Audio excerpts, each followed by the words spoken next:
On va voir ensemble comment se recharger sur autoroute pour moins de 30 centimes du kilowattheure, parfois même beaucoup moins, parce que j'avais fait un sondage dernièrement et je disais à partir de combien tu trouves que c'est déjà trop cher le kilowattheure. Donc c'est sûr que la question était vague. Je parlais d'autoroute, de recharge à domicile, de recharge sur borne publique, et là tu vois les résultats. Donc ces résultats, on va les analyser ensemble et je vais te donner des solutions pour payer moins de 30 centimes le kilowattheure en roulant sur autoroute. Donc t'imagines, si tu fais très peu d'autoroute, ça sera beaucoup moins que ça. Et juste avant de commencer, je t'encourage à t'abonner à la chaîne. Je te dis merci par avance, c'est important pour moi, c'est important pour la chaîne. D'activer bien entendu les notifications pour ne rater aucune vidéo, de me laisser un pouce en haut, ça fait super plaisir, laisser un commentaire, je lis tous les commentaires, je mets un petit cœur, je commente, donc voilà, comme ça tout le monde est content. Donc merci beaucoup par avance pour ça. Donc en gros, 100% des gens me disent que le kilowattheure est trop cher si c'est supérieur à 0 €. Et je suis complètement d'accord avec eux. Même moi, ça me fait chier de payer l'électricité. Mais bon, c'est comme ça, hein. Il faut la payer. Les beaux temps de véhicules électriques où beaucoup de bornes étaient gratuites sont presque révolus. Donc, quand on en trouve, il faut encore en profiter. Ce qui est intéressant, c'est que 94% des gens trouvent que c'est trop cher si c'est supérieur à 20 centimes d'euros le kilowattheure. 70% trouvent trop cher si c'est supérieur à 30 centimes d'euros. Et 19% trouvent que c'est trop cher si c'est supérieur à 50 centimes d'euros. Donc moi, je ne vais pas me concentrer sur les 100% ni les 94%, ni les 19, on va se concentrer sur 70% et ce fameux 30 centimes d'euros. Donc comment faire pour rouler sur les autoroutes et payer moins de 30 centimes d'euros le kilowattheure? Donc j'ai pris une conso moyenne de Tesla SR+, c'est ma conso en ce moment en hiver sur autoroute. Combien ça coûte? Donc 18 kWh au 100. Donc admettons que je veux faire un trajet de 1000 km sur autoroute. Si j'ai la chance de pouvoir recharger à la maison, ça me revient à 15 centimes du kilowattheure. Je recharge mes 60 kWh de ma batterie parce que j'ai une licorne avec une batterie 60 kWh.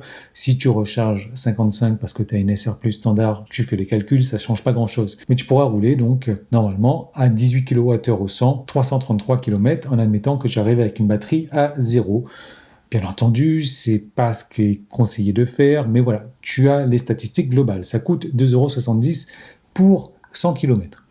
Ensuite, tu vas au superchargeur pour faire les 666 km restants. Ça revient en moyenne à 40 centimes le kilowattheure. Tu te recharges 120 kWh pour un coût de 48 € et tu peux faire les 666 km restants. Ça fait un coût de 100 km à 7,20 €. On est déjà sur un total, donc pour 1000 km, à 32 centimes du kilowattheure.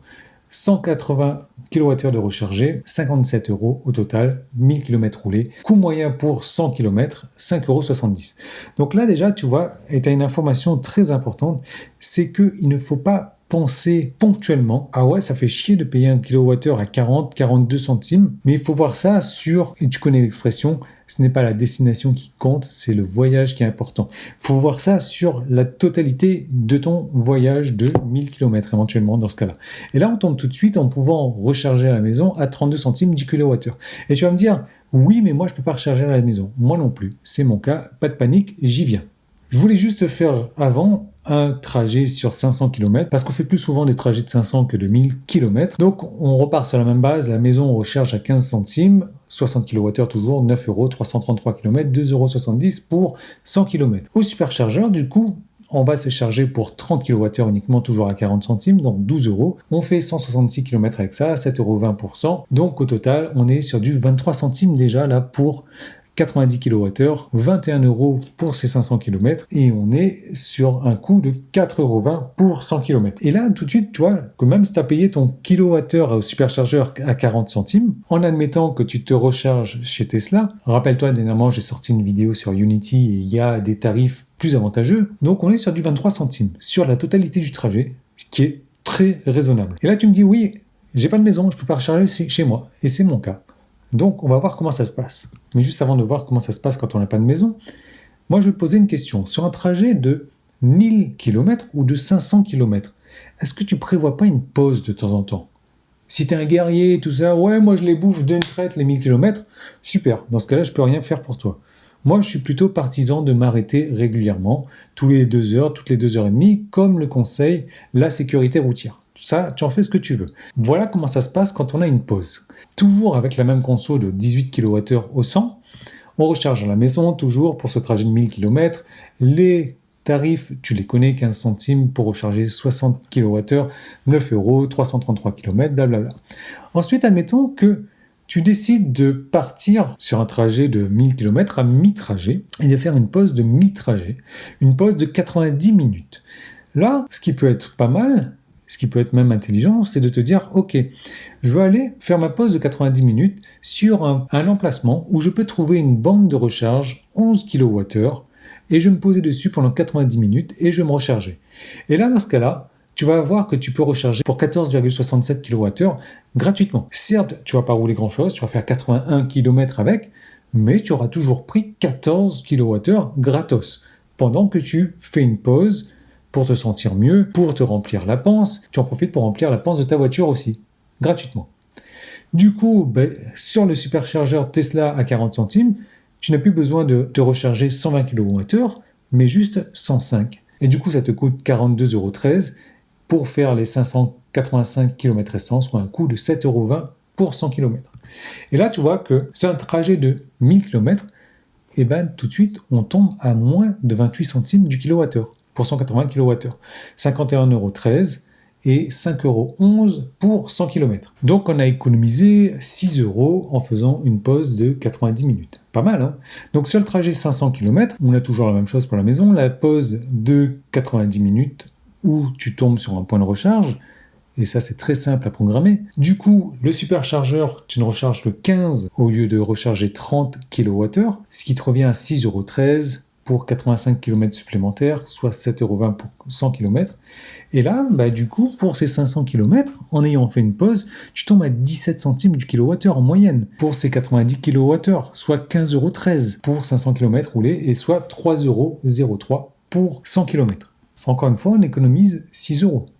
Ce qui est vraiment pas mal. Admettons que même tu manges un sandwich, tu prennes ton temps pour bouffer ce sandwich parce que franchement, le temps de s'arrêter, le temps de marcher vers le resto, le temps de commander, le temps de recevoir, le temps de manger, le temps de pisser, le temps de rentrer à la voiture, il y en a pour plus d'1 heure, même si c'est pour un sandwich. Ta pause, où tu auras fait une recharge gratos, te paye ton sandwich, n'est-ce pas ?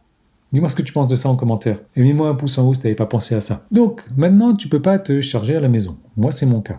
Donc, comment est-ce qu'on fait ? En général, on va trouver une borne publique. Borne publique, moi, j'en ai à côté de chez moi. Il faut compter 25 centimes du kilowattheure. Et là, c'est relativement cher. Je sais qu'il y en a qui sont à beaucoup moins que ça. J'ai rechargé 60 kWh à un coût de 15 €.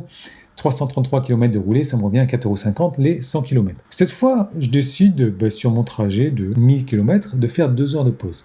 Et 2 heures de pause sur 1000 km, c'est petit, je trouve. C'est pas beaucoup du tout. Parce que 1000 km, tu en as pour 10 heures de route.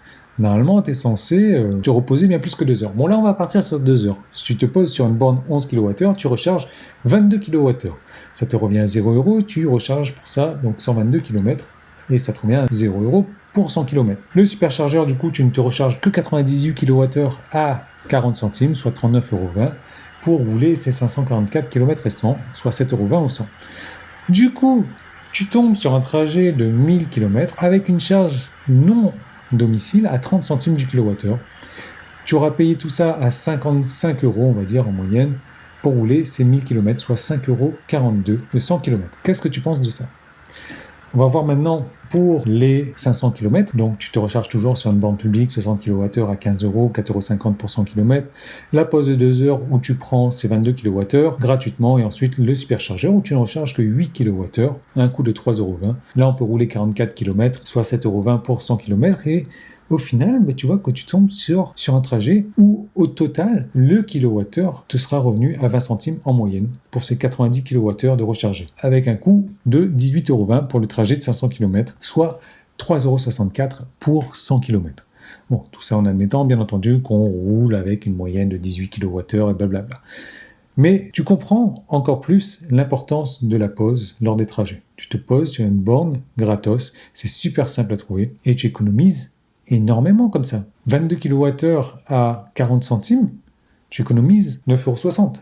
10 balles. Sur un trajet, c'est pas mal quand même. Ça te paye le péage sur une partie du trajet. Donc c'est possible, sur un road trip de 1000 km, même en ne rechargeant pas à domicile, d'avoir un coût du kilowattheure à 30 centimes en moyenne et sur 500 km d'avoir un kilowattheure à 20 centimes en moyenne. Évidemment, plus tu vas t'arrêter, moins ton road trip te coûtera cher. Évidemment, et j'en ai beaucoup parlé aussi dans des précédentes vidéos, si tu roules moins vite, tu vas consommer encore moins et du coup ton coût au kilowattheure moyen va descendre encore plus. Parce que je te rappelle que j'avais fait une vidéo où je te montrais que sur un trajet à 1000 km, en roulant à 120 au lieu de 130, la différence n'est que de moins de 10 minutes. Moins de 10 minutes pour 1000 km, tout en sachant que tu fais d'énormes économies en termes de tarifs au kilowattheure, de tarifs de recharge. Qu'est-ce que tu penses de cette vidéo? Qu'est-ce que tu penses de ces statistiques? Qu'est-ce que tu penses de cette analyse? Il faut réfléchir sur le trajet total et non sur un seul point de recharge. Il faut, encore une fois, voir le voyage plutôt que la destination. Il faut faire une pause toutes les 2 heures, et ça c'est vraiment nécessaire pour les longs trajets, pour arriver avec moins de fatigue, moins de stress, moins de tout ce que tu veux. Oui, tu fais pas de pause, tu vas arriver plus rapidement. Mais à quoi ça sert d'arriver plus rapidement et de se mettre au pieu en mode « je vais végéter pendant 2 ou 3 heures » alors que tu aurais pu t'arrêter 2 heures sur la route et arriver avec beaucoup plus de forme physique au final. Après, tu fais ce que tu veux. Moi, c'est comme ça que je réfléchis. L'idée, c'est que ça demande aussi une organisation pour économiser et voyager avec moins de fatigue. C'est un travail que tu vas faire en amont peut-être, mais franchement, au final, tu t'en ressors avec beaucoup moins de fatigue et avec de sacrées économies aussi. Donc oui, faire des longs trajets pour 30 centimes du kilowattheure, c'est possible, voire moins de 30 centimes, ça dépend comment tu roules. Alors voilà, dis-moi ce que tu penses de cette vidéo. Qu'est-ce que tu penses de ces statistiques? Est-ce que tu as déjà raisonné comme ça? Est-ce que ça te donne envie de tester cette stratégie? Abonne-toi à la chaîne s'il te plaît, ça me fera super plaisir. Mets un pouce en haut, commente, active bien entendu les notifications pour ne pas rater les prochaines vidéos. Donc à très bientôt.